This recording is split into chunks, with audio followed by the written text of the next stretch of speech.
ನಾವು ವಾಸಿಸುವ ಈ ವಿಶ್ವದಲ್ಲಿ ಎರಡು ಸಂಗತಿಗಳನ್ನು ನಾವು ಗಮನಿಸಬೇಕು. ಯಾವ ಎರಡು ಸಂಗತಿಗಳನ್ನು ಗಮನಿಸುವುದು ಅಂದ್ರೆ, ಇಲ್ಲಿ ನಾವು ವಾಸಿಸುವ ಈ ಪ್ರಪಂಚ ಎರಡು ವಿಧವಾಗಿದೆ. ಒಂದು ಜಡ ಪ್ರಪಂಚ, ಇನ್ನೊಂದು ಜೀವ ಪ್ರಪಂಚ. ಒಂದು ಜಡ ಪ್ರಪಂಚ, ಇನ್ನೊಂದು ಜೀವ ಪ್ರಪಂಚ. ಜಡ ಪ್ರಪಂಚ ಅಂದ್ರೆ ಮಣ್ಣು, ನೀರು, ಗಾಳಿ, ಬೆಳಕು, ಪಂಚ ಮಹಾಭೂತಗಳು ಅಂತ ನಾವೇನು ಕರಿತೀವಿ. ಮಣ್ಣು, ನೀರ, ಗಾಳಿ, ಬೆಳಕ, ಬೈಲ ಇದೇನಿದೆ ಇದು ಜಡ ಪ್ರಪಂಚ. ಇದು ಜೀವ ಪ್ರಪಂಚ ಅಂದ್ರೆ ಮನುಷ್ಯನಾದಿಯಾಗಿ ಸಕಲ ಪಶು ಪಕ್ಷಿ ಪ್ರಾಣಿಗಳದಾವಲ್ಲ, ಇದು ಜೀವ ಪ್ರಪಂಚ. ಒಂದು ಜಡ ಪ್ರಪಂಚ ಇದೆ, ಇನ್ನೊಂದು ಜೀವ ಪ್ರಪಂಚ ಇದೆ. ಈ ಜಡ ಪ್ರಪಂಚ ಮತ್ತು ಜೀವ ಪ್ರಪಂಚ ಇವೆರಡರನ್ನು ಕೂಡಿಸಿದಾತ ದೇವರು. ಈ ಜಡ ಪ್ರಪಂಚ ಮತ್ತು ಜೀವ ಪ್ರಪಂಚ ಇವೆರಡನ್ನು ಕೂಡಿಸಿದಾತ ದೇವರು. ದೇವನ ಇಚ್ಛೆ ಏನು ಅಂದ್ರೆ, ಜೀವ ಪ್ರಪಂಚ ಏನಿದೆ, ಸಾಕದು ರೀಸೌಂಡ್ ಆಗ್ತೈತೆ, ಎಕೋ ಮಾಡಬೇಡ, ಸಾಕು. ಜೀವ ಪ್ರಪಂಚ ದೇವನ ಇಚ್ಛೆ ಏನು ಅಂದ್ರೆ, ಈ ಮಣ್ಣ, ನೀರ, ಗಾಳಿ, ಬೆಳಕ, ಬೈಲ ಇದೇನು ಜಡ ಪ್ರಪಂಚ ಇದೆಯಲ್ಲ, ಶಬ್ದ, ಸ್ಪರ್ಶ, ರೂಪ, ರಸ, ಗಂಧಗಳು ಈ ಜಗತ್ತಿನಲ್ಲಿವೆಯಲ್ಲ, ಇವೆಲ್ಲವುಗಳನ್ನು ಅನುಭವಿಸುವ ಈ ಜೀವ ಈ ಜಗತ್ತನ್ನು ಅನುಭವಿಸಿ ಸಂತೋಷವಾಗಿರಬೇಕನ್ನೋದು ದೇವನ ಇಚ್ಛೆ. ದೇವನ ಇಚ್ಛೆ ಏನು ಅಂದ್ರೆ, ಜಗತ್ತ ಕೆಟ್ಟಿರಬಾರದು, ಜೀವಿಗಳು ಸಂತೋಷವಾಗಿರುವುದು ಬಿಟ್ಟಿರಬಾರದು. ಇದು ದೇವನ ಇಚ್ಛೆ. ಇದು ನಾವು ಈ ಜಗತ್ತನ್ನು ಹೆಂಗೆ ಅನುಭವಿಸ್ಬೇಕು ಅಂದ್ರೆ, ನಾವು ಈ ಜಗತ್ತನ್ನು ಅನುಭವಿಸಿದರೆ ಈ ಜಗತ್ತು ಕೆಟ್ಟಿರಬಾರದು, ಹಂಗೆ ಈ ಜಗತ್ತನ್ನು ಅನುಭವಿಸಬೇಕು. ನಮ್ಮ ಅನುಭವ ಹೆಂಗಿರಬೇಕು ಅಂದ್ರೆ, ನಮ್ಮ ಅನುಭವದಿಂದ ಈ ಜಗತ್ತು ಕೆಟ್ಟಿರಬಾರದು, ಹಂಗೆ ಈ ಜಗತ್ತನ್ನು ಅನುಭವಿಸಿ ನಾವು ಸಂತೋಷವಾಗಿರಬೇಕು. ನಮ್ಮ ಸಂತೋಷಕ್ಕಾಗಿ ಜಗತ್ತನ್ನು ಕೆಡಿಸಬಾರ್ದು ಮನುಷ್ಯ. ನಾವೂ ಸಂತೋಷವಾಗಿರಬೇಕು, ಜಗತ್ತೂ ಕೆಟ್ಟಿರಬಾರದು, ಹಂಗೆ ಇಲ್ಲಿ ಬದುಕಬೇಕು. ಇದು ದೇವನ ಇಚ್ಛೆ. ಇದು ಜಗತ್ತು ಕೆಟ್ಟಿರಬಾರದು, ಜೀವಿಗಳು ಸಂತೋಷವಾಗಿರುವುದು ಬಿಟ್ಟಿರಬಾರದು. ಜಗತ್ತು ಕೆಡಬಾರದು, ಜೀವಿಗಳು ಸಂತೋಷವಾಗಿರಬೇಕನ್ನುವುದು ದೇವನ ಇಚ್ಛೆ. ಇದು ನೀವು ನಿಸರ್ಗವನ್ನು ಒಂದು ಕ್ಷಣ ಹಿಂಗೆ ನೋಡ್ರಿ. ನಿಸರ್ಗ ಹೆಂಗೆ ಬದುಕ್ತೈತಿ, ಮನುಷ್ಯ ಹೆಂಗೆ ಬದುಕ್ತಾನೆ. ಮನುಷ್ಯ ಏನ ಮಾಡಲಿ, ಈ ಜಗತ್ತನ್ನು ತಾನು ಅನುಭವಿಸುವಾಗ ಮನುಷ್ಯ ಈ ಜಗತ್ತನ್ನು ಕೆಡಿಸಿ ಬದುಕ್ತಾನಾತ. ಆದರೆ ನಿಸರ್ಗ ಹಂಗೆ ಬದುಕೋದಿಲ್ಲ, ಅದು ಕೆಟ್ಟದ್ದನ್ನು ಸರಿ ಮಾಡ್ತೈತಿ. ಈಗ ನೀವು ಮನ್ಯಾಗ ಆಕಳ ಸಾಕಿರಿ, ನೀವು ಮನೆಯಲ್ಲಿ ಸಾಕಿದ ಆಕಳಿಗೆ ನೀವೇನು ಅಮೃತ ಹಾಕಿರೇನು? ಅದಕ್ಕೇನು ಹಾಕಿರಿ ನೀವು? ಬೆಳಿಗ್ಗೆ ಎದ್ದು ಕೂಡಲೇ ನೀವು ಉಂಡು ಮುಸುರಿ ನೀರು ಹಾಕಿರಿಲ್ಲ. ಅದಕ್ಕೆ ನೀವು ತೊಳ್ಕೊಂಡು ಎಂಜಲು ನೀರು, ಮುಸುರಿ ನೀರು ನಿಮ್ಮ ಮನೆಯೊಳಗೆ ಸಾಕಿದ ಆಕಳಿಗೆ ನೀವು ಹಾಕಿರಿ. ಆಕಳು ಏನಂತೈತಿ ಅಂದರೆ, ಮನುಷ್ಯನೇ, ನೀನು ನನ್ನ ತಟ್ಟಿಯೊಳಗೆ ನೀನುಂಡು ಮುಸುರಿ ನೀರು ಹಾಕಿರ್ಬೋದು, ಆದರೆ ನಾನು ನಿನಗೇನು ಕೊಡ್ತೀನಿ ಅಂದರೆ, ನೀನು ಪೂಜಿಸುವ ದೇವರಿಗೆ ಅಭಿಷೇಕ ಮಾಡಬೇಕಂತ ಹಾಲು ಕೊಡ್ತೀನಿ ಅಂತೈತ. ಮತ್ತು ಅಕಸ್ಮಾತ್ ತಾನು ಚಲೋ ಹಾಲು ಕುಡ್ದು ಅದು ಮುಸುರಿ ನೀರು ನಮಗೆ ಕೊಟ್ಟಿದ್ರೆ ನಾವೇನಾರ ಆಕಳ ಕಟ್ತಿದ್ವೇನು? ಆಕಳಿಗೆ ಏನಾರ ದೇವ್ರಂತ ಪೂಜೆ ಮಾಡ್ತಿದ್ವೇನು? ನಿಸರ್ಗ ಎಷ್ಟು ಅದ್ಭುತವಾಗಿ ಬದುಕೈತಲ್ಲ. ಕೆಟ್ಟದ್ದು ತಗೊಂಡೈತಿ, ಮುಸುರಿ ನೀರು ಕುಡ್ದೈತಿ, ಹಾಲು ಕೊಟ್ಟೈತಿ. What A beautiful mechanism. ಏನು ದೇವ್ರು ಅದರೊಳಗೆ ಎಂಥ ಟೆಕ್ನಾಲಜಿ ಇಟ್ಟಿರಬೇಡ. ಪ್ರಾಣಿ ಆಕಳೊಳಗೆ ಎಂಥ ಟೆಕ್ನಾಲಜಿ ಇಟ್ಟಾನ, ಹುಲ್ಲು ತಿಂದು ಹಾಲು ಮಾಡುವಂಥ ಟೆಕ್ನಾಲಜಿ ಇಟ್ಟಾನ. ಇವ ಹಾಲು ಕುಡ್ದವ ಏನು ಕೊಟ್ಟಾನ, ಜಗತ್ತಿಗೆ ವಿಷ ಕೊಟ್ಟಾನ. ಇವ ಟೆಕ್ನಾಲಜಿ ಕೆಡಿಸ್ಕೊಂಡನ ಅಷ್ಟೇ. ಇದು ಹುಲ್ಲು ತಿಂದ ಆಕಳ ಹಾಲು ಕೊಡ್ತೈತಿ, ಹಾಲು ಕುಡ್ದ ಮನುಷ್ಯ ಬರೇ ವಿಷ ಹಂಚಾನ ಜಗತ್ತಿಗೆ. ನಿಸರ್ಗ ಹೆಂಗೆ ಬದುಕ್ತೈತಿ? ಈಗೊಂದು ತೆಂಗಿನ ಗಿಡ ಐತಿ, ಸುಮ್ಮನೆ ನೀವು ಸ್ನಾನ ಮಾಡೋ ನೀರು ಅದ್ರಾಗ ಬಚ್ಚಲ್ದಾಗ ಹಚ್ಚಿದ್ದದು ನೀರು, ನೀವೇನು ಒಯ್ದು ಹಾಕಿಲ್ಲ ದಿವಸ. ನಾವು ಸ್ನಾನ ಮಾಡುವ ನೀರಿನೊಳಗೆ ಬೆಳೆದ ತೆಂಗಿನ ಗಿಡ ಅದು. ತೆಂಗಿನ ಗಿಡಕ್ಕೆ ನಾವೇನು ಕೊಟ್ಟಿವಿ? ರಾಡಿ ನೀರು. ಅದಕ್ಕೆ ರಾಡಿ ನೀರು ನಾವು ಕೊಟ್ಟಿವಿ, ತೆಂಗಿನ ಗಿಡ ನಮಗೆ ಕೊಟ್ಟಿದ್ದು ಎಳಿನೀರ, ತಿಳಿ ನೀರ. ಇದು ನಿಸರ್ಗದ ಧರ್ಮ ಎಷ್ಟು ಅದ್ಭುತ ಐತೆಲ್ಲ ಇದು ಹೇಳಿ. ಅಂದ್ರೆ ನಿಸರ್ಗದೊಳಗೆ ಏನೈತಿ ಅಂದ್ರೆ ಅದು ಕೆಟ್ಟದ್ದು ತಗೊಂಡು ಚಲೋದು ಕೊಡ್ತೈತಿ. ಆದ್ರೆ ಭೂಮಿ ಮೇಲೆ ಚಲೋದು ತಗೊಂಡು ಕೆಟ್ಟದ್ದು ಕೊಟ್ಟವಂದ್ರೆ ಮನುಷ್ಯ ಒಬ್ಬನು. ನಿಸರ್ಗವನ್ನು ನೋಡಿ ಕಲಿಬೇಕಲ್ಲ, ನಿಸರ್ಗದ ಧರ್ಮ ಎಷ್ಟು ಅದ್ಭುತ. ಅದಕ್ಕೆ ನಿಸರ್ಗವನ್ನು ನೋಡಿ ಬದುಕಬೇಕು ಮನುಷ್ಯ. ಏನು ಬದುಕುವುದು ಅಂದ್ರೆ ಈ ಜಗತ್ತಿನಲ್ಲಿ ಯಾವುದನ್ನು ಕೆಡಿಸಿ ಬದುಕಬಾರದು. ದೇವರು ಏನು ಮಣ್ಣು ಕೊಟ್ಟಾನ, ಮಣ್ಣು ಕೆಡಿಸಬಾರದು. ನೀರು ಕೊಟ್ಟಾನ, ನೀರು ಕೆಡಿಸಬಾರದು. ಗಾಳಿ ಕೊಟ್ಟಾನ, ಗಾಳಿ ಕೆಡಿಸಬಾರದು. ಬೆಳಕ, ಈ ಬೈಲ, ಈ ಜಗತ್ತನ್ನು ಕೆಡಿಸಲಾರ್ದಂಗೆ ಬದುಕಬೇಕು. ಭಾಳ ಮಂದಿ ಕೇಳುವುದಿಲ್ಲ, ಭಾಳ ಮಂದಿ ಕೇಳ್ತಿರ್ತಾರೆ. ಏನಂತಿರ್ತಾರೆ ಅಂದ್ರೆ, what is the purpose of life, ಹೇಳ್ರಿ ಸ್ವಲ್ಪ ಅಂತ ಇರ್ತಾರೆ. ಜೀವನದ ಉದ್ದೇಶ ಏನು ಹೇಳ್ರಿ? ಜೀವನದ ಉದ್ದೇಶ ಏನು? ಬಹಳ ಶಾಸ್ತ್ರ, ಪುರಾಣ, ವೇದ, ಆಗಮ, ವಚನ ನೀವೇನ ಓದ್ರಿ, ಭಾಳ ಸರಳವಾಗಿ ಇಡೀ ಮನುಷ್ಯನ ಜೀವನದ ಉದ್ದೇಶ ಒಂದೇ ಒಂದು ಲೈನ್ನೊಳಗೆ ನೀವು ಅದನ್ನು ಸಮರೈಸ್ ಮಾಡಬೇಕಂದ್ರೆ, ಅದನ್ನು ಒಂದೇ ಸಾಲಿನಲ್ಲಿ ಹೇಳ್ರಿ. ಜೀವನದ ಉದ್ದೇಶ ಏನು ಅಂದ್ರೆ, ಜೀವನದ ಉದ್ದೇಶ ಏನೂ ಅಲ್ಲ. ದೇವ್ರು ಏನು ಈ ಜಗತ್ತು ಕೊಟ್ಟಾನಲ್ಲ, ಅವ ಎಲ್ಲ ಚಲೋದ ಇಟ್ಟಾನಿಲ್ಲಿ. ನೀರು ಚಲೋ ಐತಿ, ಗಾಳಿ ಕೆಟ್ಟಿಲ್ಲ, ನೀರು ಕೆಟ್ಟಿಲ್ಲ, ಬೆಳಕು ಕೆಟ್ಟಿಲ್ಲ, ಬಯಲು ಕೆಟ್ಟಿಲ್ಲ, ಭೂಮಿ ಕೆಟ್ಟಿಲ್ಲ, ಏನೂ ಕೆಟ್ಟಿಲ್ಲ ಈ ಜಗತ್ತಿನೊಳಗೆ. ಜೀವನದ ನಿಜವಾದ ಉದ್ದೇಶ ಏನು ಅಂದ್ರೆ, ದೇವ್ರೇನು ಈ ಸುಂದರವಾದ ಜಗತ್ತನ್ನು ಕೊಟ್ಟಾನಲ್ಲ, ಇದನ್ನು ಕೆಡಿಸಲಾರ್ದಂಗೆ ನೀ ಬದುಕಿದೆ ಅಂದ್ರೆ ಅದೇ ನಿಜವಾದ ಜೀವನದ ಉದ್ದೇಶ. ಇದಕ್ಕಿಂತ ದೊಡ್ಡ ಉದ್ದೇಶ ಏನೂ ಇಲ್ಲ ಜಗತ್ತಿನಲ್ಲಿ. ದೇವ್ರು ಏನು ಈ ಜಗತ್ತು ಕೊಟ್ಟಾನ, ಇದನ್ನು ಕೆಡಿಸದಂಗೆ ಮನುಷ್ಯ ಬದುಕಬೇಕಷ್ಟೆ. ಸುಂದರವಾದ ಈ ಜಗತ್ತು ಕೊಟ್ಟಾನ, ಇದನ್ನು ಕೆಡಿಸಬೇಡ ಮನುಷ್ಯನೇ. ಎಷ್ಟು ಅದ್ಭುತ ಜಗತ್ತಿದೆಯಲ್ಲ, ಇದನ್ನು ಕೆಡಿಸಲಾರ್ದಂಗೆ ಬದುಕು. ಸುಂದರವಾದ ಜೀವನವನ್ನು ಕೊಟ್ಟಾನಲ್ಲ, ಇದನ್ನು ಕೆಡಿಸಲಾರ್ದಂಗೆ ಬದುಕು. ಸುಂದರವಾದ ದೇಹ ಕೊಟ್ಟಾನಲ್ಲ, ಇದನ್ನು ಕೆಡಿಸಲಾರ್ದಂಗೆ ಬದುಕು. ಒಳ್ಳೆಯ ಮನಸ್ಸು ಕೊಟ್ಟಾನ, ಒಳ್ಳೆಯ ಬುದ್ಧಿ ಕೊಟ್ಟಾನ, ಇದನ್ನು ಕೆಡಿಸಲಾರ್ದಂಗೆ ಬದುಕಷ್ಟೆ. ಏನು ಚಲೋ ಕೈ ಅದಾವಂತ ತಿಳ್ಕೊಂಡು ಊರಾಗ ಮಂದಿಗೆ ಹೊಡ್ಕೊಂತ ಅಡ್ಡಾಡಬೇಡ. ನಾ ಭಾಳ ಶಕ್ತಿವಂತದೀನಿ, ಪೈಲ್ವಾನ್ ಅದೀನಿ, ನಾವು 8 ಮಂದಿ ಅಣ್ಣತಮ್ಮಗಳು ಕೂಡಿದ ಮನೆ, ನಮಗ್ಯಾರು ಈ ಊರಾಗ ಸಮ ಅಂತ ಊರನ್ನ ಮಂದಿಗೆ ಹೊಡ್ಕೊಂತ ಅಡ್ಡಾಡಬೇಡ ಅಂತ.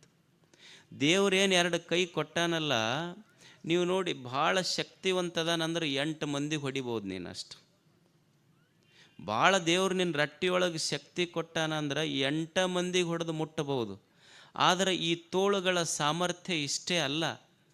ನೀನು ಭಾಳ ಶಕ್ತಿವಂತದಿ ಅಂತ ತಿಳ್ಕೊಂಡು ಹೊಡೆದ್ರೆ 8 ಮಂದಿಗೆ ಮುಟ್ಕೊಂತಿ, ವೇದಿಕೆ ಮೇಲೆ ಬಂದು ಸುಮ್ಮನೆ ಕೈ ಮುಗಿದ್ರೆ 8,000 ಮಂದಿಗೆ ಮುಟ್ತೀಯಲ್ಲ. ಸಾಮರ್ಥ್ಯ ಎಷ್ಟು ದೊಡ್ಡದೈತೆ.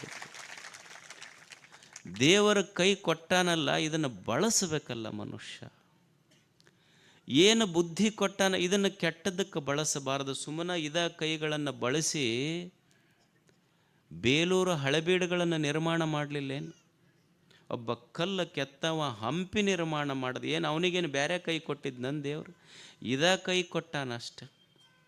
ಒಬ್ಬ ರೈತ ಸುಮ್ಮನೆ ಇದ ಕೈ, ಒಬ್ಬ ಅನ್ನ ಕಸ್ಕೊಂಡಾನ, ಇನ್ನೊಬ್ಬರ ತಾಟಿನೊಳಗೆ ಹಾಕಿದ ಅನ್ನ ಕಸ್ಕೊಳ್ಳೋಕ್ಕೂ ಇದ ಕೈ ಬಳಸ್ಯಾನ. ಒಬ್ಬ ರೈತ ಅನ್ನ ಇಲ್ಲದ ತಟ್ಟೆಗಳಲ್ಲಿ ತಾನು ಬಿಸಿಲೊಳಗೆ ನಿಂತು ಅನ್ನವಿಲ್ಲದ ತಟ್ಟೆಗಳನ್ನು ತುಂಬ್ಯಾನ. ಅವನು ಧರ್ಮ ಅಲ್ಲೇನದು?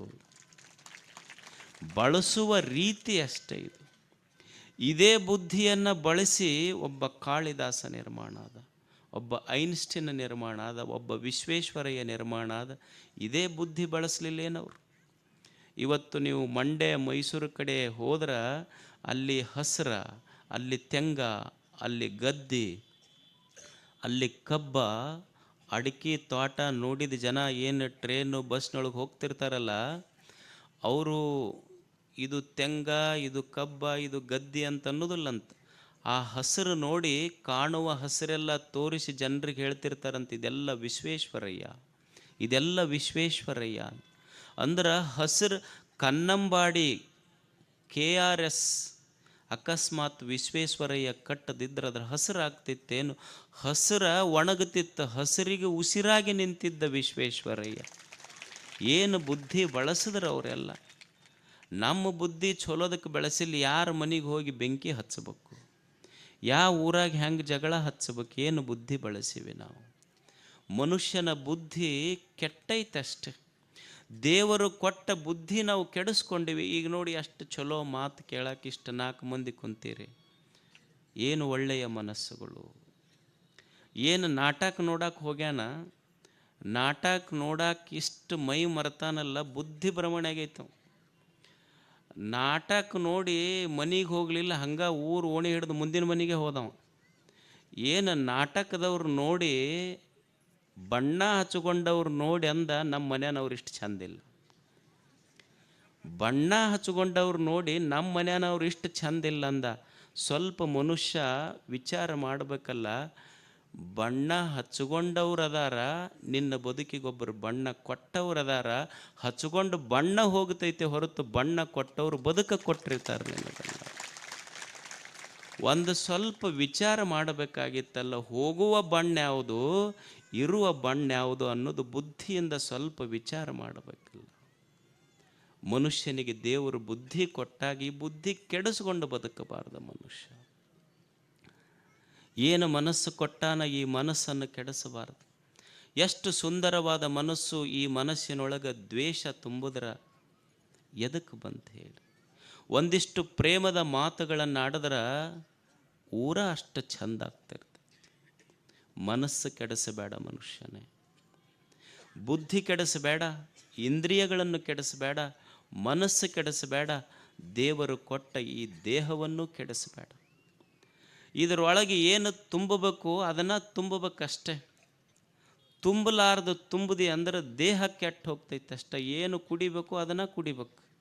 ಹಾಲ ಕುಡಿಬೇಕು ಅಂದ್ರೆ ಶಕ್ತಿ ಬರ್ತೈತಿ, ಎಲ್ಕೋ ಹಾಲು ಕುಡಿದ್ರೆ ಹೆಂಗೆ ಬರ್ತೈತಿ ಹೇಳಿದ್ರೆ? ಏನು ತುಂಬಬೇಕು ಅದ ತುಂಬಬೇಕಂದ್ರೆ ಈ ದೇಹಕ್ಕೆ ಶಕ್ತಿ ಬರ್ತೈತಿ ಮನುಷ್ಯನೇ. ಏನು ಕುಡ್ಯಾಕ ನಿಂತಾನ, ಇಡೀ ತುಂಬುದು ಗೊತ್ತಿಲ್ಲ ಅಷ್ಟ, ಏನು ಕುಡಿಬೇಕಂತ ಗೊತ್ತಿಲ್ಲ ಅತ್ತಗಷ್ಟು. ಹಾಲು ಕುಡಿದ್ರೆ ಏನಾಗ್ತೈತಿ, ಅಲ್ಕೋ ಹಾಲು ಕುಡಿದ್ರೆ ಏನಾಗ್ತೈತಿ ಅಂತ ಗೊತ್ತಿಲ್ಲ. ಸಣ್ಣ ಮಕ್ಕಳಿಗೆ ಗೊತ್ತಾಗ್ತೈತಿ, ದೊಡ್ಡವ್ರಿಗೆ ಗೊತ್ತಾಗೋದು. ಈಗ ನೀವು ಒಂದು ಟೇಬಲ್ ಇಡ್ರಿ, ಟೇಬಲ್ ಇಟ್ಟು ಟೇಬಲ್ ಮೇಲೆ ಒಂದು ಲೋಟದಾಗ ಹಾಲು ಇಡ್ರಿ, ಒಂದು ಲೋಟದಾಗ ಅಲ್ಕೋ ಹಾಲು ಇಡ್ರಿ. ಅಲ್ಕೋ ಹಾಲು ಅಂದ್ರೆ ಗೊತ್ತಾಕೈತಿಲ್ಲ, ಭಾಳ ಸಂಭಾವಿತೀರಿ ನೀವು, ಅಷ್ಟು ಗೊತ್ತಾಗೋದಿಲ್ಲ ಪಾಪ. ಅಲ್ಕೋ ಹಾಲು ಅಂದ್ರೆ ಇದು ಏನು ಸರಾಯಿ ಅಂತೀರಿ, ಸಿಂಧಿ ಅಂತೀರಿ ನೀವು, ಅದು ಬ್ರ್ಯಾಂಡಿ ಏನೇನೋ ಅನ್ರಿ ಅದಕ್ಕೆ. There are many names. ನೀವು ಒಂದು ಟೇಬಲ್ ಹಾಕಿ ಒಂದು ಕುರ್ಚಿ ಇಟ್ಟು ಒಂದು ಲೋಟದಾಗ ಹಾಲು ಇಡ್ರಿ, ಒಂದು ಲೋಟದಾಗ ಅಲ್ಕೋ ಹಾಲು ಇಡ್ರಿ. ಹುಡುಗನ ಕೂಡಿಸ್ರಿ. ಹುಡುಗ ಏನು ಮುಟ್ಟತೈತಿ? ಮಗ ಎದಕ್ಕೆ ಕೈ ಹಾಕ್ತಾನೆ? ಹಾಲಿಗೆ ಕೈ ಹಾಕ್ತಾನೆ, ಹುಡುಗರು ಹೇಳ್ತಾವೆ. ಮತ್ತು ಆ ಹುಡುಗನ ಎಬ್ಬಿಸಿ ಮತ್ತು ಒಂದು ಲೋಟದಾಗ ಹಾಲಿಟ್ಟು ಒಂದು ಲೋಟದಾಗ ಅಲ್ಕೋ ಹಾಲಿಟ್ಟು ಅದ ಕುರ್ಚಿ ಮೇಲೆ ಅವ್ರ ಅಪ್ಪನ ಕೂಡಿಸ್ರಿ ನೀವು. ಅವ್ರ ಅಪ್ಪನ ಕೈ ಹಾಲಿನ ಕಡೆ ಹೋದ್ರೆ ಅವ್ರ ಮನೆ ದೇವರಾಣ. ಅವ್ರ ಅಪ್ಪನ ಕೈ ಹಾಲಿನ ಕಡೆ ಹೋಗೋದಿಲ್ಲ, ಅಲ್ಕೋ ಹಾಲಿಗೆ ಹೋಗ್ತೈತೆ ಅವನು. ಅದಕ್ಕೆ ಅವು ಹುಡುಗರ ಅಪ್ಪಗೆ ಅಂತಿರ್ತಾವೆ, ಯಪ್ಪ ನಿನಗೆ ಹಾಲು ಯಾವುದು ಅಲ್ಕೋ ಹಾಲು ಯಾವುದು ಗೊತ್ತಿಲ್ಲ, ಏನು ಕುಡಿದ್ರೆ ಶಕ್ತಿ ಬರ್ತೈತೆ ಅಂತ ಗೊತ್ತಿಲ್ಲ ನಿನಗೆ. ಅದಕ್ಕೆ ಹಾಲು ಕುಡ್ಕೊಂತಿದ್ದಕ್ಕೆ ನಾವು ದಿವಸ ತಾಯಿ ತೊಡಿ ಮೇಲೆ ಮುಕ್ಕೊಂತೀವಿ. ನೀ ಅಲ್ಕೋ ಹಾಲು ಕುಡ್ದಿದ್ದಕ್ಕೆ ದಿವಸ ಹೋಗಿ ನಾಯಿ ತೊಡಿ ಮೇಲೆ ಮುಕ್ಕೊಂಡು ಬರ್ತೀನಿ ನಾನು. ಸುಮ್ಮನೆ ಮನುಷ್ಯಾಗ ಒಂದಿಷ್ಟು ಬುದ್ಧಿ ಗೊತ್ತಿರಬೇಕಲ್ಲ. ಏನು ಒಳಗೆ ಹಾಕಬೇಕು, ಏನು ಹಾಕಬಾರ್ದು, ಏನು ಕುಡಿಬೇಕು, ಏನು ಕುಡಿಬಾರ್ದು ಅನ್ನುವ ಬುದ್ಧಿ ಇಲ್ಲ ಮನುಷ್ಯಾಗ. ಎಷ್ಟು ಮನೆಗಳು ಕೆಟ್ಟಾವ ಹೇಳಿ, ಎಷ್ಟು ಜೀವನಗಳು ಕೆಟ್ಟಾವ ಹೇಳಿ, ಎಷ್ಟು ಯುವಕರ ಬದುಕ ಕೆಟ್ಟೈತಿ ಹೇಳಿ. ಎಷ್ಟು ತಾಯಂದಿರು ಈ ಮಗನ್ನ ಹೆತ್ತ ಹೊರಬೇಕಾದ್ರೆ, ಮಗನ ಹಡಿಬೇಕಾದ್ರೆ 1000 ದೇವರಿಗೆ ಹರಕೆ ಹೊತ್ತು ಹೆತ್ತ ತಾಯಿಯ ಕರಳ ಚುರ್ರ ಅಂತಂದ್ರೆ ನಾನು ಮಗನಾಗಿ ಹುಟ್ಟಿದ್ದಕ್ಕರ ಏನು ಸಾರ್ಥಕ ಐತಿ ಹೇಳಿ. 100 ದೇವರಿಗೆ ಬೇಡಿ ಹಡದ ತಾಯಿ ಮಗ ಕುಡ್ದು ಊರಾಗ ಅಡ್ಡಾಡಕತ್ತ ಅಂದ್ರೆ ಮನೆ ಹಾಳು ಮಾಡಿದ್ರೆ ತಾಯಿಯ ಬದುಕು ಹೆಂಗಾಗಿರಬಾರ್ದು ಹೇಳಿ. ಒಬ್ಬ ಯಾರೋ ಭಯಂಕರ ಕುಡಿತಿದ್ನಂತ, ಭಾಳ ಕುಡಿತಿದ್ದ. ಕುಡ್ದು ಎಲ್ಲ ಹೋಗಿತ್ತು, ಮನೆ ಮಠ ಎಲ್ಲ ಕರ್ಕೊಂಡಿದ್ದಾವ. ಮುಗಿದಿಂದ ಒಂದು ದಿವಸ ಅವು ಮನ್ಯಾಗ ಹೆಣ್ಮಕ್ಳಿಗೆ ಬೇಸರಾಗಿ ಹೋಗಿತ್ತಿದ್ರು ಕೂಡ. ಒಂದು ದಿವಸ ಬಡ ಬಂದವನ ರಬ್ಬಗೆ ಭಸ್ಮ ಹಚ್ಕೊಂಡು ಮನ್ಯಾಗ ಬಂದು ಹೆಣ್ಮಕ್ಳಿಗೆ ಗಪ್ಪನ ಕಾಲು ಹಿಡಿದು, ಇವತ್ತಿನಿಂದ ನಾನು ಕುಡಿಯೋದು ಬಿಡುತ್ತೆ. ಆಕಿ ಹೆಣ್ಮಗಳಿಗೆ ಖುಷಿ ಆಯ್ತು. ಹೋಗಿ ಒಂದು ಅರ್ಧ ತಾಸು ಆಯ್ತು. ಅರ್ಧ ತಾಸು ಆದಮೇಲೆ ಆ ಹೆಣ್ಮಗಳು ಹಾಡಾಡ್ಕೊಂಡು ಅಳಕತ್ಲಕ್ಕಿ, ಜೋರು ಅಳಕತ್ಲು. ಅದು ಮಗ್ಗಲ ಮನೆ ಮುದುಕಿ ಬಂತು, ಯಾಕೆ ಅಳಕತ್ತಿ? ಇಲ್ಲ, ನಮ್ಮ ಯಜಮಾನ್ ಕುಡಿಯೋದು ಬಿಡ್ತೀನಿ ಅಂದ. ಅಳದ ಅಲ್ಲ, ಕುಡಿಯೋದು ಬಿಡ್ತೀನಿ ಅಂದ್ರೆ ಚಲೋ ಆತಲ್ಲಿ, ಏನು ತಪ್ಪಾಗೈತಿ? ಅಲ್ಲ, ಕುಡಿಯೋದು ಬಿಡ್ತೀನಿ ಅಂದ ನನ್ನ ಗಂಡ. ಅಲ್ಲ, ಕುಡಿಯೋದು ಬಿಡ್ತೀನಿ ಅಂದ್ರೆ ಚಲೋ ಆತಲ್ಲ, ಅಳತೆ ಯಾಕೆ? ಇಲ್ಲ, ಕುಡಿಯೋದು ಬಿಡ್ತೀನಿ ಅಂತ ನಂದು ಗಪ್ಪನೆ ಕಾಲು ಹಿಡ್ಕೊಂಡು 10 ನಿಮಿಷ ಹಿಡ್ಕೊಂಡ. ಅಲ್ಲ, ಅಕ್ಕಿ ಅಂದ್ಲು, ಮತ್ತು ಕುಡಿಯೋದು ಬಿಡ್ತೀನಿ ಅಂತ 10 ನಿಮಿಷ ಕಾಲು ಹಿಡ್ಕೊಂಡ್ರೆ ಚಲೋ ಆತಲ್ಲ, ಅಳತೆ ಯಾಕೆ ನೀನು? ಅವಾಗ ಅಕ್ಕಿ ಹೇಳಿದ್ಲಂತ, ಇವಾಗ ಕುಡಿಯೋದು ಬಿಡ್ತೀನಂತ ಕಾಲು ಹಿಡ್ಕೊಂಡು ಕಾಲಾಗೇನು ಬೆಳ್ಳಿ ಚೈನ ತೊಗೊಂಡು ಹೋಗೈತದು. ಕೋಡಿ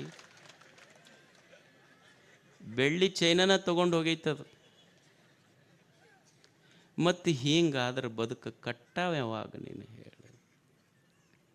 ದೇವರು ಏನು ದೇಹ ಕೊಟ್ಟಾನಲ್ಲ, ಇದು ಕೆಡಿಸಬಾರ್ದಷ್ಟೆ. ಏನು ಇದರಾಗ ಹಾಕ್ತೀವಿ ಅನ್ನೋದು ಬಹಳ ಮುಖ್ಯ. ಮಗ ಎಷ್ಟು ಸುಂದರವಾದ ಕಥೆ ನೋಡಿ, ಸುಮ್ಮನೆ ಕೇಳಿ. ಇವೆಲ್ಲ ನಮ್ಮ ಮನಸ್ಸಿಗೆ ಮುಟ್ಟಬೇಕಷ್ಟ. ಇದನ್ನೇನು ಭಾಳ ಮಂದಿ ಯಾರೋ ಹೇಳ್ತಿದ್ರು ಮೊನ್ನೆ ನನಗೆ, ಎಲ್ಲೋ ಒಂದು ಪ್ರವಚನ ಹೇಳಿದಾಗ, ಇವರಿಗೆ ಕುಡಿಯೋದು ಬಿಡಿಸ್ಬೇಕು, ಇಸ್ಪಟ್ ಆಡೋದು ಬಿಡಿಸ್ಬೇಕು, ಓಸಿ ಬಿಡಿಸ್ಬೇಕು, ಸ್ವಾಮಿಗಳು ಬಿಡಿಸ್ಬೇಕು, ಇನ್ನೊಬ್ಬರು ಬಿಡಿಸ್ಬೇಕು, ಅವರು ಬಿಡಿಸ್ಬೇಕು. ಅಲ್ಲ, ಕುಡಿಯೋವನಿಗೆ ಬಿಡೋದು ಬರ್ಬೇಕು ಮನಸ್ಸಿನಾಗ, ಹೌದಲ್ಲ? ತನಗೆ ಬಿಡಬೇಕಂತ ಮನಸ್ಸಿನಾಗ ಅವನಿಗೆ ಬರ್ಬೇಕಷ್ಟೆ. ನಾನು ಕೆಟ್ಟದ್ದು ಮಾಡ್ತೀನಲ್ಲಪ್ಪ, ನಾ ಬಿಡಬೇಕು ಅನ್ನೋದು ಅವನಿಗೆ ಮನಸ್ಸಿನಾಗ ಬರ್ಬೇಕಷ್ಟ. ಏಸು ಮಂದಿ ಗುರುಗಳ ಹತ್ರ ಅವ ಒಟ್ಟ 30 ವರ್ಷದಿಂದ ಕುಡಿತಿರ್ತಾನೆ. ಯಾವುದಾದ್ರು ಒಂದು ಆಶ್ರಮಕ್ಕೆ ಹೋಗ್ಯಪ್ಪ, ಇವ ಕುಡಿತಾನೆ ನೋಡಿ, ಇವ 30 ವರ್ಷದಿಂದ ಕುಡಿತಾನೆ, ಇವತ್ತು ಬಿಡಿಸ್ಬೇಕು ನೀ ಅಂದ್ರೆ 30 ವರ್ಷದಿಂದ ಅವ ಕುಡಿತಿರ್ತಾನೆ. ಒಂದು ದಿವಸದಾಗ ಅವ ಬಿಡ್ತಾನೆ, ಅವರಿಗೆ ಕುಡಿಸೋಕ್ಕಾನ ಅಷ್ಟ.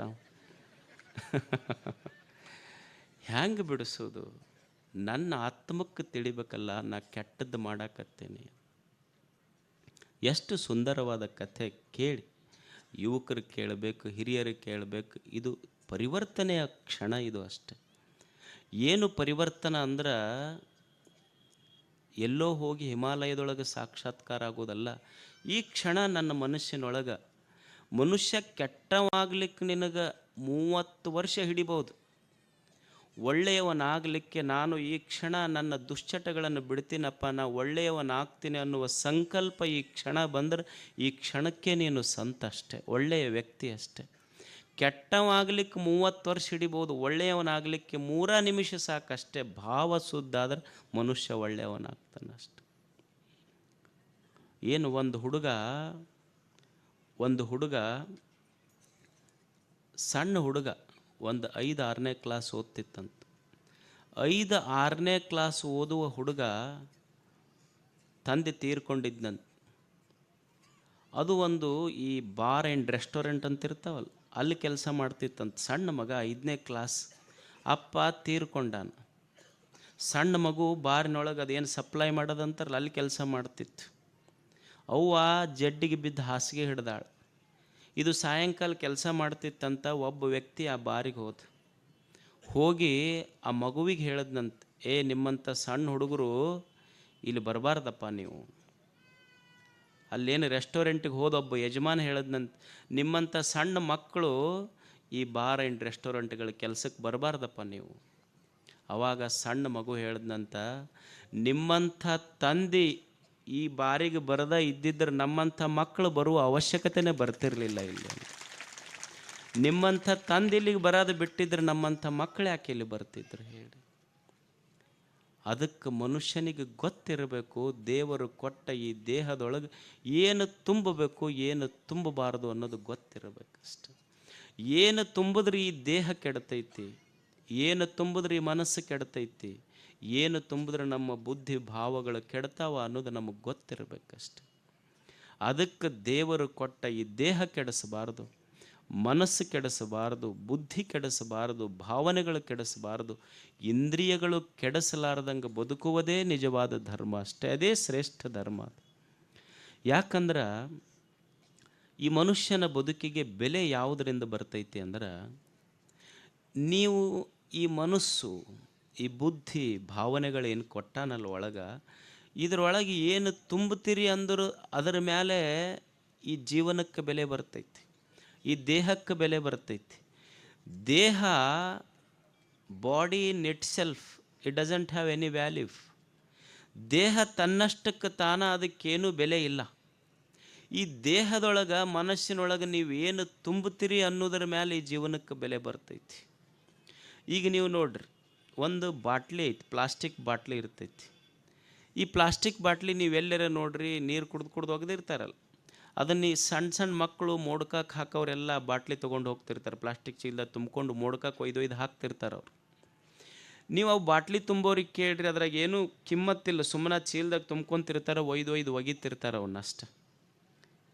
ಈಗ ಅದ ಖಾಲಿ ಬಾಟ್ಲಿ ಐತಲ್ಲ, ಖಾಲಿ ಬಾಟ್ಲಿಗೆ ಏನೂ ಕಿಮ್ಮತ್ತಿಲ್ಲ, ಯಾರ ಮೋಡ್ಕಾದವ್ರು ತುಂಬ್ಕೊಂಡು ಹೋಗ್ತಾರೆ.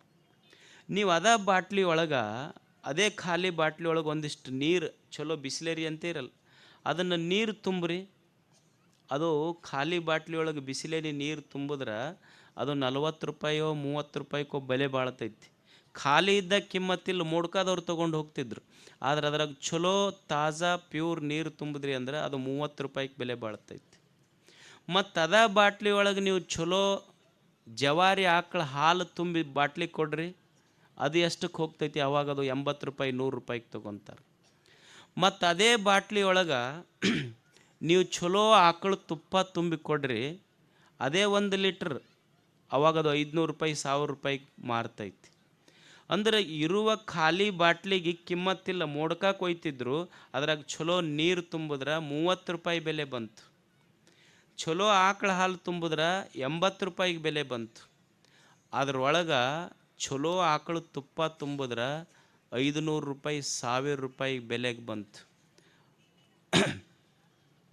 ಅಂದ್ರೆ ಖಾಲಿ ಬಾಟ್ಲಿಗೇನು ಕಿಮ್ಮತ್ತಿಲ್ಲ, ಖಾಲಿ ಬಾಟ್ಲಿಯೊಳಗೆ ಏನು ತುಂಬುತ್ತೀರಿ ಅನ್ನೋದ್ರ ಮೇಲೆ ಆ ಬಾಟ್ಲಿಗೆ ಕಿಮ್ಮತ್ತೈತಿ. ಹಂಗೆ ಮನುಷ್ಯನ ದೇಹಕ್ಕೆ ಕಿಮ್ಮತ್ತಿಲ್ಲ, ಈ ದೇಹದೊಳಗೆ ಏನು ತುಂಬುತ್ತೀರಿ ಅನ್ನೋದ್ರ ಮೇಲೆ, ಈ ದೇಹಕ್ಕೆ ಏನು ತುಂಬುತ್ತೀವಿ ಅನ್ನೋದ್ರ ಮೇಲೆ ಈ ದೇಹಕ್ಕೆ ಕಿಮ್ಮತ್ತಿದೆಯೇ ಹೊರತು, ಇದು ಚಲೋದು ತುಂಬಿದ್ವಿ ಕಿಮ್ಮತ್ತು ಬರ್ತೈತಿ, ಮತ್ತು ಏನೂ ತುಂಬಲಿಲ್ಲ ಅಂದ್ರೆ ಒಂದು ದಿವಸ ಮೋಡ್ಕಕ್ಕೆ ಒಗಿತಾರೆ, ಇದಕ್ಕೆ ಒಯ್ದು ಅಷ್ಟೇ ಮೋಡ್ಕಕ್ಕೆ ಹೋಗ್ತೈತಿ. ಇದು ಒಂದು ದಿವಸ ಏನು ತುಂಬುತ್ತಿ, ಈ ದೇಹಕ್ಕೆ ರೀಸೌಂಡ್ ಆಗ್ತೈತೆ. ಈ ದೇಹದ ಮೇಲೆ ಸಾಕ್ಬಿಡ್ರಿ. ಈ ದೇಹದೊಳಗೆ ನಾವು ಏನು ತುಂಬುತ್ತೀವಿ ಅನ್ನೋದ್ರ ಮೇಲೆ ಈ ದೇಹದ ಬೆಲೆ ನಿಂತಿರ್ತೈತೆ ಅಷ್ಟೆ. ಅದಕ್ಕೆ ದೇವರು ಕೊಟ್ಟಂಥ ಈ ಬದುಕೈತೆಲ್ಲ, ಇದನ್ನು ಕೆಡಿಸಲಾರ್ದಂಗೆ ಬದುಕಬೇಕು ಮನುಷ್ಯ. ಇದನ್ನು ಚಲೋದಕ್ಕೆ ಬಳಸಬೇಕಷ್ಟೆ. ಇದಕ್ಕೆ ಚಲೋದಕ್ಕೆ ಬಳಸಿದ್ರೆ ದೇವರು ಏನು ಕಣ್ಣು ಕೊಟ್ಟಾನ, ಕಿವಿ ಕೊಟ್ಟಾನ, ಕೈ ಕೊಟ್ಟಾನ, ಕಾಲು ಕೊಟ್ಟಾನ, ಮನಸ್ಸು ಕೊಟ್ಟಾನ, ಬುದ್ಧಿ ಭಾವನೆಗಳನ್ನು ಕೊಟ್ಟಾನಲ್ಲ, ಇದನ್ನು ಚಲೋದಕ್ಕೆ ಬಳಸಿದ್ವಿ ಅಂದ್ರೆ, ಲೋಕ ಕಲ್ಯಾಣದ ಕೆಲಸಕ್ಕೆ ಬಳಸಿದ್ರೆ ಇದಕ್ಕೆ ಯಜ್ಞ ಅಂತ ಕರೆದ್ರು. ಭಾಳ ಸುಂದರ ಶಬ್ದ ಬಳಸಿದ್ರು, ಯಜ್ಞ ಅಂತ ಕರೆದ್ರು. ಇದಕ್ಕೆ ಯುಜ್ಜ ಧಾತು, ಯುಜ್ಜ ಅಂದರೆ ಸದ್ಬಳಕೆ ಮಾಡಿಕೊಳ್ಳೋದು, ಒಳ್ಳೆಯದರಲ್ಲಿ ನನ್ನನ್ನು ನಾನು ತೊಡಗಿಸಿಕೊಳ್ಳುವುದಕ್ಕೆ ಯಜ್ಞ ಅಂತ ಕರೀತಾರೆ. ಈಗ ನೀವು ಮನೆಯೊಳಗೆ ಭಾಳ ಕಾಡ್ತಿತ್ತು ಅಂದ್ರೆ ಹೋಮ ಮಾಡಿಸೋದಿಲ್ಲ, ಏನಂತೀರಿ ನೀವು ಅದಕ್ಕೆ? ಹೋಮ ಹವನ ಮಾಡ್ಬೇಕಂತೀರಲ್ಲ, ಯಜ್ಞ ಮಾಡಿಸೋದು ಅಂತೀರಿ ನೀವು ಅದಕ್ಕೆ. ಎಷ್ಟು ಗೀತೆ ದಾರ್ಶನಿಕರು ಎಷ್ಟು ಚಂದ ಹೇಳಿದ್ರು ಅಂದ್ರೆ, ನೋಡಪ್ಪ ನಿಜವಾದ ಯಜ್ಞ ಯಾವುದು? ಯಜ್ಞ ಅಂದ್ರೆ ಬರೇ ಬೆಂಕಿ ಒಂದು ಸಣ್ಣ ಕುಂಡ್ಲಿ, ಏನು ಯಜ್ಞ ಕುಂಡ ಇರ್ತೈತಿ, ಅದರೊಳಗೆ ನೀ ತುಪ್ಪ ಶ್ರೀಗಂಧದ ಕಟ್ಟಿಗೆ ಹಾಕಿ ಮಾಡುವುದಷ್ಟೇ ನಿಜವಾದ ಯಜ್ಞ ಅಲ್ಲ. ಬಸವಣ್ಣವ್ರು ಎಷ್ಟೊಂದು ಒಳ್ಳೆ ಚಿಂತನೆ ಮಾಡಿದ್ರು ಅಂದ್ರೆ, ಅಕಸ್ಮಾತ್ ಅದೇ ನಿಜವಾದ ಯಜ್ಞ ಆಗಿತ್ತು ಅಂದ್ರೆ, ನೀನೇನು ಅದರೊಳಗೆ ತುಪ್ಪ ಹಾಕ್ತೀಯಲ್ಲಪ್ಪ, ಶ್ರೀಗಂಧದ ಕಟ್ಟಿಗೆ ಹಾಕ್ತೀಯಲ್ಲ, ಚಲೋ ಚಲೋ ಬಟ್ಟೆ ಹಾಕ್ತೀಯಲ್ಲ, ಇದ ನಿಜವಾದ ಯಜ್ಞ ಆಗಿದ್ರ, ಇದ ನಿಜವಾದ ದೇವರಾಗಿದ್ರ, ಅವರ ಚಿಂತನೆ ಎಷ್ಟು ಚಂದ ಐತಿ ಅಂದ್ರೆ, ಕಿಚ್ಚು ದೈವವೆಂದು ಪೂಜಿಸಿ ಹವಿಯ ನಿಕ್ಕುವನ ಮನೆಯಲ್ಲಿ ಕಿಚ್ಚೆದ್ದು ಸುಡುವಾಗ ಬಚ್ಚಲ ನೀರ ಹೊಯ್ದು ಬೀದಿಯ ಧೂಳ ಹಾಕಿ ಆರಿಸುವವರು ಬೊಬ್ಬಿಟ್ಟು ಕರೆವರೆಲ್ಲ. ಎಷ್ಟು ಚಂದ ಅಂತಾರಂದ್ರೆ, ನಿಜವಾದ ಯಜ್ಞ ಯಾವುದಪ್ಪ? ಎಷ್ಟು ಶರಣರ ಚಿಂತನೆ ಎಷ್ಟು ಚಂದ ಐತಿ. ನೀ ಏನು ಒಂದು ಸಣ್ಣ ಯಜ್ಞ ಕುಂಡ ಮಾಡಿ ಅದರೊಳಗೆ ತುಪ್ಪ ಹಾಕಕತ್ತಿ, ಅದರೊಳಗೆ ಶ್ರೀಗಂಧದ ಕಟ್ಟಿಗೆಯನ್ನು ಹಾಕಿ, ಅದರೊಳಗೆ ರೇಷ್ಮೆ ಬಟ್ಟೆಗಳನ್ನು ಹಾಕಿ ಯಜ್ಞ ಮಾಡಕತ್ತೀಯಲ್ಲ, ಇದು ದೇವರಂತ ನೀ ಪೂಜೆ ಮಾಡಕತ್ತೀಯಲ್ಲಪ್ಪ. ಅಕಸ್ಮಾತ್ ಇದರೊಳಗಿಂದ ಒಂದು ಕಿಡಿ ಹಾರಿ ಮನಿಗೆ ಹತ್ತಪ್ಪ ಬೆಂಕಿ, ಮತ್ತು ಮನಿಗೆ ಬೆಂಕಿ ಹತ್ತಂದ್ರೆ ಆರ್ಸಕ್ಕೆ ಹೋಗ್ತಿರಿಲ್ಲ, ಬಚ್ಚಲು ನೀರು ಒಯ್ದು ತುಪ್ಪ ಹಾಕೋರು ಬಡ ಬಡ ಬಚ್ಚಲು ನೀರು ಹಾಕ್ತೀರಿ, ಬೀದಿ ಧೂಳು ಹಾಕ್ತೀರಿ. ಅದಕ್ಕೆ ಯಾಕೆ ಒಯ್ದು ಆರ್ಸಕ್ಕೆ ಶುರು ಮಾಡಿದ್ರಪ್ಪ? ಕೈ ಮುಗಿಬೇಕಿದು ಸಣ್ಣ ದೇವರು, ಅದು ದೊಡ್ಡ ದೇವ್ರು ಅಂತ ಕೈ ಮುಗಿಬೇಕು, ಆರ್ಸಕ್ಕೆ ಯಾಕೆ ಹೋಗ್ತೀನಿ ನೀನು? ಅದಕ್ಕೆ ಬಸವಣ್ಣನ ಚಿಂತನೆ ಎಷ್ಟು ಸುಂದರ ಅಂದ್ರೆ, ನೋಡೋ ಮನುಷ್ಯನೇ, ಯಜ್ಞ ಅಂದ್ರೆ ಸುಮ್ಮನೆ ಹಿಂಗೊಂದಿಷ್ಟು ತುಪ್ಪ ಹಾಕಿ ಏನು ಪೂಜೆ ಮಾಡಕತ್ತೀಯಲ್ಲ, ಅದು ನಿಜವಾದ ಯಜ್ಞ ಅಲ್ಲ. ಯಜ್ಞ ಕುಂಡಕ್ಕೆ ತುಪ್ಪ ಹಾಕುವುದು ನಿಜವಾದ ಯಜ್ಞ ಅಲ್ಲ. ಹಸಿದ ಮಕ್ಕಳಿಗೊಂದು ತುತ್ತು ಉಣಿಸಿದೆ ಅಂದ್ರೆ ಅದು ದೇವನಿಗೆ ಮುಟ್ಟುವ ಮಹಾಯಜ್ಞ ಅಂತ. ಇದು ನಿಜವಾದ ಯಜ್ಞ. ಅದು ಅಲ್ಲಂತಲ್ಲ, ಅದಕ್ಕಿಂತ ಶ್ರೇಷ್ಠ ಯಜ್ಞ ಇದು. ನೀನು ನಿನ್ನನ್ನು ಒಳ್ಳೆಯ ಕಾರ್ಯಗಳಿಗೆ ನೀ ತೊಡಗಿಸ್ಕೊಂಡಿ ಅಂದ್ರೆ ಅದು ಯಜ್ಞ ಅಂತ ಕರೆದ್ರೆ ಶರಣರು. ಎಷ್ಟು ಸುಂದರ ಚಿಂತನೆ ಅದು. ಈಗೊಬ್ಬ ಮನುಷ್ಯ ದಾರಿ ಮೇಲೆ ಹೋಗ್ತಿರ್ತಾನೆ, ದಾರಿಯಲ್ಲಿ ನೀವು ಗಾಡಿ ತೊಗೊಂಡು ಹೋಗುವಾಗ ಬಿಸಿಲಾಗ ಹೋಗ್ತಿರ್ತೀರಿ, ಬಿಸಿಲಾಗ ನಡೆದು ಹೋಗುವಾಗ ನಿಮ್ಮ ಕಾಲಿನ ಉಂಗುಟ ಹರಿತೈತಿ.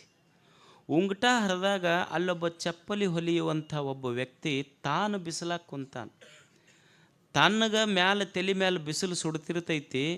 ನಿನ್ನ ಉಂಗುಟ ಹರಿದು ಕಾಲು ಸುಟ್ಕೊಂಡು ನೀನು ಅಡ್ಡಾಡುವಾಗ ನಿನ್ನ ಕಾಲಿನ ಪಾದರಕ್ಷೆ ತಗೊಂಡು ಉಂಗುಟ ಹೊಲಿದು ನಿನ್ನ ಕಾಲಿಗಿಟ್ಟು ಆರಾಮ್ ಹೋಗಪ್ಪ ಅಂತ ನಿನಗೆ ಹರಿಸಿ ಕಳಿಸ್ತಾನಲ್ಲ, ಅವ ಮಾಡುವ ಕೆಲಸ ಯಜ್ಞ ಅಲ್ಲೇನದು? ನಿಜವಾದ ಯಜ್ಞ ಅಲ್ಲೇನದು?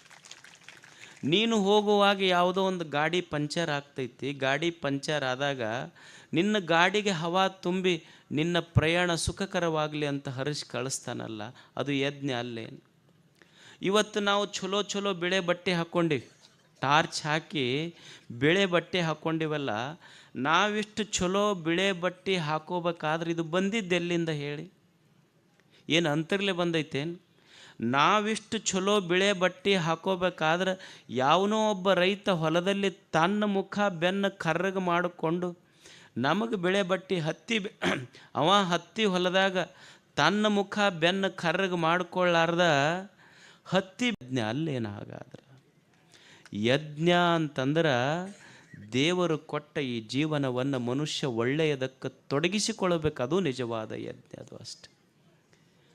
ಗೀತೆಯಲ್ಲಿ 5 ಯಜ್ಞಗಳನ್ನು ಹೇಳ್ತಾರೆ. ಯಜ್ಞ ಅಂದರೆ ಸ್ಮರಣೆ ಮಾಡೋದು.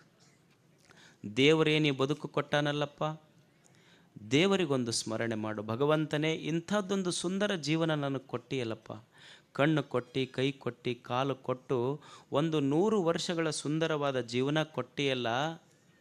ಈ ಜೀವನವನ್ನು ದೇವರೇ, ನಾ ಈ ಭೂಮಿ ಮೇಲೆ ಹೆಂಗೆ ಬದುಕ್ತೀನಿ ಅಂದ್ರೆ ಬರೇ ನನ್ನ ಮನ್ಯಾನ ಮಂದಿಗಲ್ಲ, ನನ್ನ ಊರನ ಮಂದಿಗಲ್ಲ, ನೀ ಕೊಟ್ಟ ಬದುಕು ದೇವರೇ ನಿನಗೆ ಸಂತೋಷವಾಗುವಂಗೆ ಬದುಕ್ತೀನಿ ಅಂತ ಬದುಕು ದೇವರ ಋಣ ಮುಟ್ಟತೈತೆ ಅಷ್ಟೆ. ದೇವನ ಋಣ ಮುಟ್ಟತೈತೆ. ನಮ್ಮ ಬದುಕು ದೇವರಿಗೆ ಸಂತೋಷ ಆಗಬೇಕು. ಮತ್ತಿಷ್ಟೆಲ್ಲ ನಿಸರ್ಗ, ಮಣ್ಣು, ನೀರು, ಗಾಳಿ, ಬೆಳಕು ನಮಗಿಷ್ಟೆಲ್ಲ ಕೊಟ್ಟೈತೆ ಇಲ್ಲ? ನೀರಿರದೇ ಇದ್ದರೆ ನಾವು ಬದುಕ್ತಿದ್ವೇನು ಹೇಳಿ? ನಿಸರ್ಗಕ್ಕಾಗಿ ಒಂದಿಷ್ಟು ಮನುಷ್ಯ ಕೊಟ್ಟು ನಿಸರ್ಗದ ಋಣ ತೀರಿಸ್ಬೇಕಲ್ಲ ಮನುಷ್ಯ. ಈಗ ನೀವು ಖಾನಾವಳಿಗೆ ಊಟ ಮಾಡ್ತೀರಿ, ಖಾನಾವಳಿ ಒಳಗೆ ಊಟ ಮಾಡಿದ್ರೆ ನಿಮಗೆ ಒಂದು 100 ರೂಪಾಯಿ ಖಾನಾವಳಿಯವರು ಒಂದು ತಟ್ಟೆ ಊಟಕ್ಕೆ ತೊಗೊತಾರೆ. ದೇವರಿಷ್ಟೆಲ್ಲ ಅನ್ನ ನೀರು ಎಲ್ಲ ಪುಕ್ಕಟೆಯಾಗಿ ಕೊಟ್ಟಾನಿಲ್ಲ. ಒಂದು ಬಾಟ್ಲಿ ನೀರು 50 ರೂಪಾಯಿ ತೊಗೊತಾರೆ. ನೀವು ಒಂದು ಲೈಟ್ ಹಚ್ಚಿರಿ, ನಿಮಗೇನು KPTCLನವ್ರು ಬಂದು ತಿಂಗಳ ಕರೆಂಟ್ ಬಿಲ್ ಕೇಳ್ತಾರೆ. ದೇವರು ಸೂರ್ಯ ಚಂದ್ರರಂಥ ಆರದ ದೀಪಗಳನ್ನು ಹಚ್ಚಿಬಿಟ್ಟಾನಲ್ಲ, ಎಂದರ ಬಿಲ್ ಕೊಡು ಅಂತ ಕೇಳ್ಯಾನೇನು ದೇವರು? ಮತ್ತು ನಿಸರ್ಗಕ್ಕೆ ಏನು ಕೊಟ್ಟಿವಿ ಹೇಳಿ? ಮತ್ತು ನಿಮ್ಮದೊಂದು ಸೈಕಲ್ ಟ್ಯೂಬ್ ಪಂಚರ್ ಆದ್ರೆ ಅದಕ್ಕೆ ಹವಾ ತುಂಬಕ್ಕೆ 10 ರೂಪಾಯಿ ಕೊಡ್ತೀರಾ ಇಲ್ಲ ನೀವು? ಒಂದು ಸುಮ್ಮನೆ ಸೈಕಲ್ ಟ್ಯೂಬ್ ಪಂಚರ್ ಆದ್ರೆ ಹವಾ ತುಂಬಕ್ಕೆ 10 ರೂಪಾಯಿ ಕೊಡ್ತೀರಿ. ಇಂಥ ಸುಂದರವಾದ ದೇಹ ಕೊಟ್ಟು ಇದಕ್ಕೆ 9 ರಂಧ್ರಗಳದಾವ ದೇಹಕ್ಕೆ. 9 ರಂಧ್ರಗಳೊಳಗೆ ಈ ದೇಹದೊಳಗೆ ಹವಾ ತುಂಬಿ 9 ರಂಧ್ರ ಇದ್ದರೂ ಸಹಿತ ಇದನ್ನು ಪಂಚರ್ ಆಗಲಾರ್ದಂಗೆ ನೋಡ್ಕೊಂಡಲ್ಲ ದೇವರು. ಅವನಿಗೇನು ಕೊಟ್ಟಿವಿ ಹೇಳಿ ನಾವೆಲ್ಲ? ಅದಕ್ಕೆ ಮನುಷ್ಯ ನಿಸರ್ಗಕ್ಕೇನಾದರೂ ಕೊಟ್ಟು ಬದುಕುವುದು. ಅನ್ನ ಕೊಟ್ಟ ದೇವನಿಗೆ, ನೀರು ಕೊಟ್ಟ ದೇವನಿಗೆ, ಗಾಳಿ ಕೊಟ್ಟ ದೇವನಿಗೆ, ಬೆಳಕು ಕೊಟ್ಟ ದೇವನಿಗೆ. ನೋಡಿ, ಇಲ್ಲೆಲ್ಲ ಹುಡುಗರು ಯುವಕರು ಸೇರಿಕೊಂಡು ಇಲ್ಲೊಂದು ಕೆರೆ ನಿರ್ಮಾಣ ಮಾಡ್ಯಾರ. ಎಷ್ಟು ಸಂತೋಷದ ಕೆಲಸ! ಅವಾಗೆಲ್ಲ ನೀರು ಎಲ್ಲಿ ಬೇಕಲ್ಲಿ ಸಿಗ್ತಿತ್ತು. ನೀರಿಗೆ ಈ 21ನೇ ಶತಮಾನದ ಒಂದು ದೊಡ್ಡ ಸಮಸ್ಯೆ ಏನಾದರೂ ಇದ್ದರೆ ನೀರಿನ ಸಮಸ್ಯೆ ಅಂತ. ಮನುಷ್ಯಾಗ ನೀರು ಎಷ್ಟು, ಅದರ ಶಬ್ದನೇ ಎಷ್ಟು ಚಂದ ಐತಿ, ನೀರು. ಇದರ ಅರ್ಥ ತಿಳ್ಕೊಡ್ರಿ ನೀವು. ನೀರು, ನೀ ಇರ್ಬೇಕಾದ್ರೆ ನೀರು ಬೇಕು, ಇರದೇ ಇದ್ರೆ ನೀ ಬದುಕೋದಿಲ್ಲ. ಅದಕ್ಕೆ ನೀರು ಅಂತ ಕರೆದ್ರೆ ಅದಕ್ಕೆ ಅವ್ರು. ನೀ ಇರ್ಬೇಕಾದ್ರೆ ನೀರು ಬೇಕು. ನೀರಿಲ್ಲದೆ ಬದುಕಕ್ಕೆ ಆಗ್ತೈತೆ ಏನು ಮನುಷ್ಯ? ನೀ ಎಷ್ಟ ಶ್ರೀಮಂತಿರುವಪ್ಪ, ನೀ ಹೋಗಾಗ ಏನು ಗಳಿಸಿದ 1 kg ಬಂಗಾರ ಇಟ್ಟಿರ್ಬೋದು ಮನ್ಯಾಗ. ಏನಪ್ಪ 1 kg ಬಂಗಾರ ಇಟ್ಟಾನ, 1 ತೊಲಿ ಬಾಯಾಗಿಡ್ರಿ ಅಂತಾರನು ಹೋಗಾಕ? ಇದ್ದೊಂದು ಗುಂಡುಗಡಿಗೆ ಕಸ್ಕೊಂತಾರೆ, ಹೌದಲ್ಲ? ಏನು ಅನ್ನೋದಿಲ್ಲ. ನೀವು ಹೋಗಾಗ 1 ತೊಲಿ ಬಂಗಾರ ಇಡ್ರಿ ಅನ್ನೋದಿಲ್ಲ ಬಾಯಾಗ. ಏನಿಡ್ರಿ ಅಂತಾರೆ? 1 ಗುಟಕ್ಕೆ ನೀರು ಕೊಡ್ರಿ ಅಂತಾರೆ. ನಾವು ಹೋಗುವಾಗ ನೀರು ಬಿತ್ತೆ ಹೊರತು ಬಂಗಾರ ಬೀಳಲಿಲ್ಲ ನನ್ನ ಬಾಯಾಗ. ನೀರು ಬೇಕು ಮನುಷ್ಯಾಗ. ಅಂಥ ಒಂದು ನೀರಿನ ರಕ್ಷಣೆಯ ಸಲುವಾಗಿ ಇಲ್ಲೊಂದು ಕೆರೆ ಕಟ್ಟುವ ಕೆಲಸ ಇಲ್ಲೆಲ್ಲ ಯುವಕರು ಮಾಡಿದ್ದಾರೆ. ಹಿರಿಯರದಕ್ಕೆಲ್ಲ ಎಷ್ಟು ಸ್ಫೂರ್ತಿ ಕೊಟ್ಟಿದ್ದಾರೆ. ಹೀಗೆ ಒಳ್ಳೆಯ ಕೆಲಸಗಳನ್ನು ಮಾಡ್ತಾ ಮಾಡ್ತಾ ಹೋಗ್ಬೇಕಾದ ಜಾತ್ರೆ ಅಷ್ಟೇ. ಜೀವನ ಅನ್ನೋದು ಒಂದು ಜಾತ್ರೆ ಮಾಡ್ಕೊಂಡು ಹೋಗಿಬಿಡ್ಬೇಕಷ್ಟೇ. ಇರೋದು ಎಷ್ಟು ದಿವಸ ಇರ್ತೀವಿ ನಾವು? ಒಂದು 100 ವರ್ಷದ ಬದುಕ ಇರುವಷ್ಟು ದಿವಸ ಚಂದ ಬದುಕಿ ಹೋಗ್ಬೇಕಷ್ಟೇ. ನಾವು ಯಾತ್ರಿಕರು, ನಾವು ದಿವ್ಯ ಕ್ಷೇತ್ರವೇ ಲೋಕ. ಇದು ಜಗತ್ತೇನಿದೆ, ಈ ಜಗತ್ತು ದೇವನ ಜಾತ್ರೆ ಅಂತಾರೆ ಇದಕ್ಕೆ ದೊಡ್ಡವರು. ಯಾತ್ರಿಕರು ನಾವು, ದಿವ್ಯ ಕ್ಷೇತ್ರವೇ ಲೋಕ. ಈ ಕ್ಷೇತ್ರ ಇದೊಂದು ದೇವನ ಜಾತ್ರೆ ನಡೆದೈತಿಲ್ಲಿ. ನಾವು ಯಾತ್ರಿಕರಾಗಿ ಬಂದೀವಿ ಅಷ್ಟೆ. ಯಾತ್ರಿಕರಾಗಿ ಬಂದೀವಿ. ಈ ಜಗತ್ತಿಗೆ ನಾವು ಹೆಂಗೆ ಬಂದೀವಿ ಅಂದರೆ ಪಿಕ್ನಿಕ್ಕಿಗೆ ಬಂದೀವಿ ಅಂತಾರೆ. I have had my invitation to this worlds festival.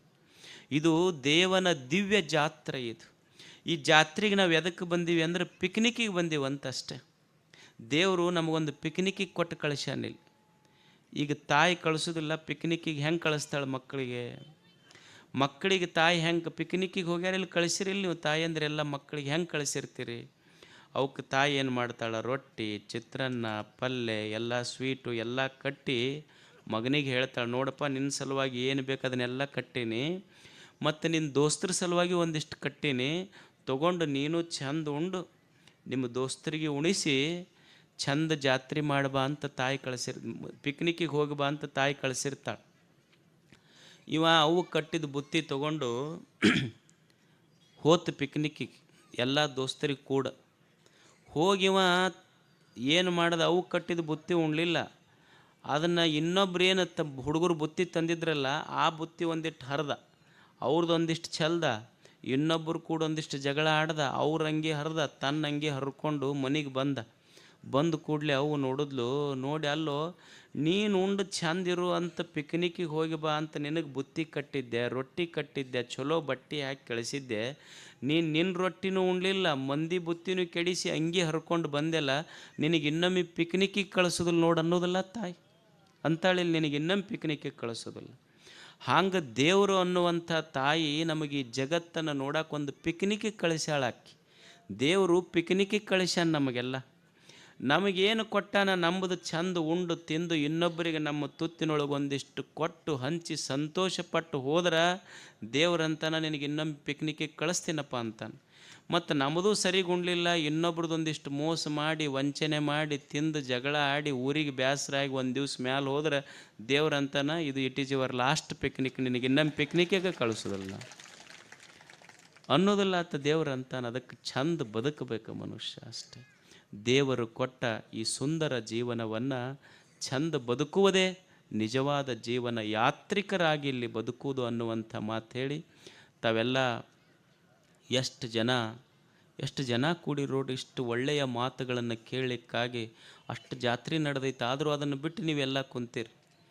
ಏನು ನಮ್ಮ ಜನ ಅನ್ನೋದಿಲ್ಲ, ನಮ್ಮ ಊರು ಕೆಟ್ಟೈತ್ರಿ, ನಮ್ಮ ದೇಶ ಕೆಟ್ಟೈತಿ. ಏನೂ ಕೆಟ್ಟಿಲ್ಲ. ನೀರು ಕೆಟ್ಟಿಲ್ಲ, ಗಾಳಿ ಕೆಟ್ಟಿಲ್ಲ, ಬೆಳಕು ಕೆಟ್ಟಿಲ್ಲ. ಏನಾದರೂ ಕೆಟ್ಟಿದ್ರೆ ಮನುಷ್ಯನ ಮನಸ್ಸು ಕೆಟ್ಟೈತೆ ಅಷ್ಟೆ.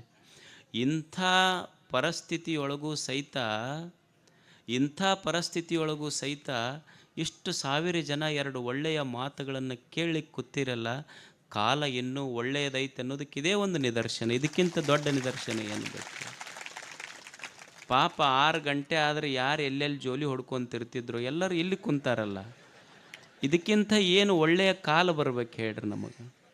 ಇದಕ್ಕಿಂತ ಚಲೋ ಕಾಲ ಏನು ಇನ್ನೇನು ಬರ್ತೈತೆ ಹೇಳಿ?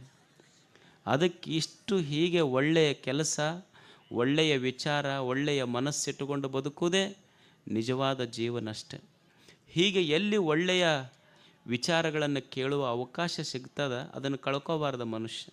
ಸುಮ್ಮನೆ ಒಂದಿಷ್ಟು ಒಳ್ಳೆಯ ವಿಚಾರಗಳನ್ನು ಕೇಳ್ತಿರ್ಬೇಕು. ಯಾಕಂದ್ರೆ ಈ ಜೀವನ ನಾವು ಅಂದ್ಕೊಂಡಂಗೆ ಇರೋದಿಲ್ಲ. ಒಂದಿಷ್ಟು ಕಷ್ಟ, ಒಂದಿಷ್ಟು ಸುಖ, ಒಮ್ಮೆ ದುಃಖ, ಒಂದಿಷ್ಟು ನೋವು, ಒಂದಿಷ್ಟು ಅಪಮಾನ, ಒಮ್ಮೆ ಬಡತನ, ಇವೆಲ್ಲ ಇರ್ತಾವೆ.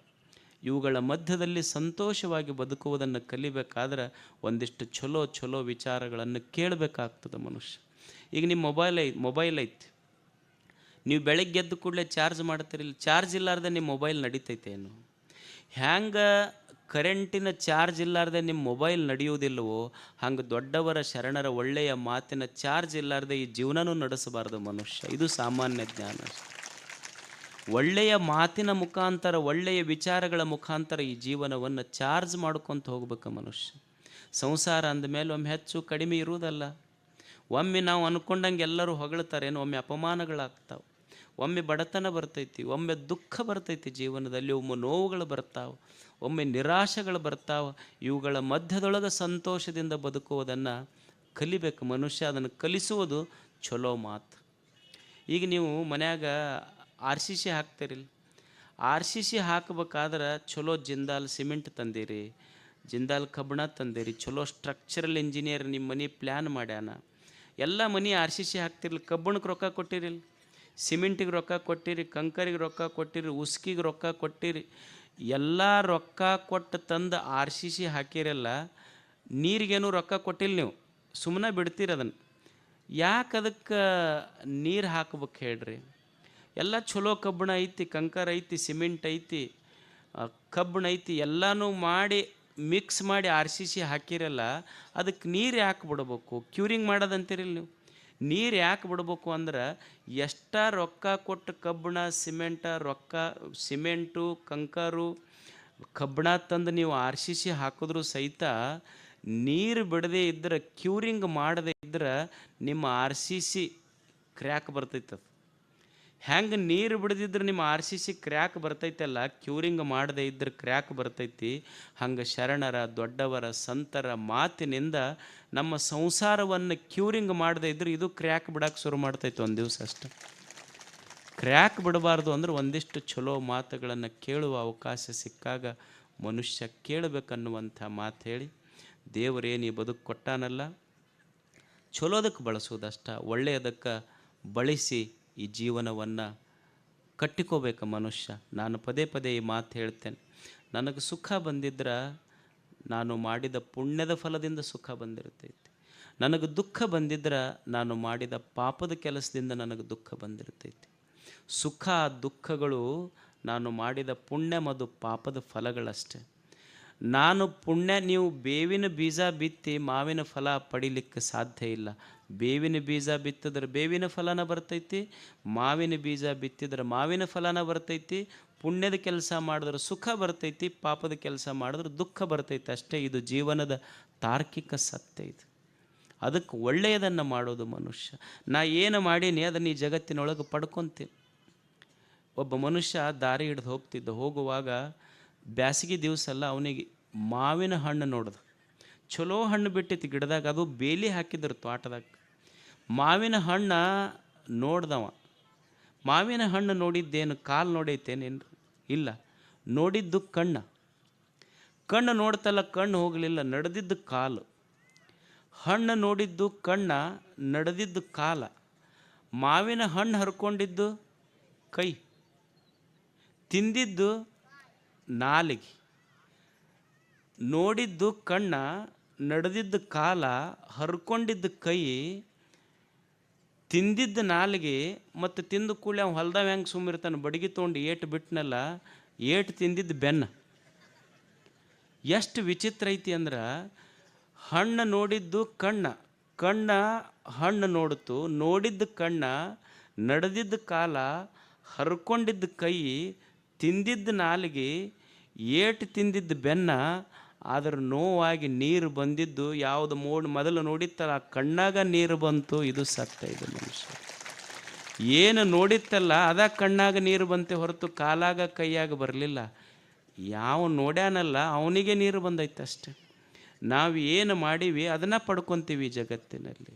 ಅದಕ್ಕೆ ಕೆರೆ ಕಟ್ಟಿಸೋದು, ಜಾತ್ರೆ ಮಾಡೋದು, ದಾಸೋಹ ಮಾಡೋದು, ಚಲೋ ಪುಣ್ಯದ ಕೆಲಸ ಮನುಷ್ಯ ಜೀವನದಲ್ಲಿ ಮಾಡ್ತಾ ಹೋಗಬೇಕು, ಸಂತೋಷವಾಗಿ ಬದುಕಬೇಕು. ಇದು ಜೀವನದ ಸಾರ್ಥಕತೆ ಅಂಥೇಳಿ ತಮಗೆಲ್ಲ ಒಳ್ಳೆಯದಾಗಲಿ ಅಂತ ಹಾರೈಸಿ ನಮ್ಮ ಮಾತುಗಳನ್ನು ಮುಗಿಸ್ತೀನಿ.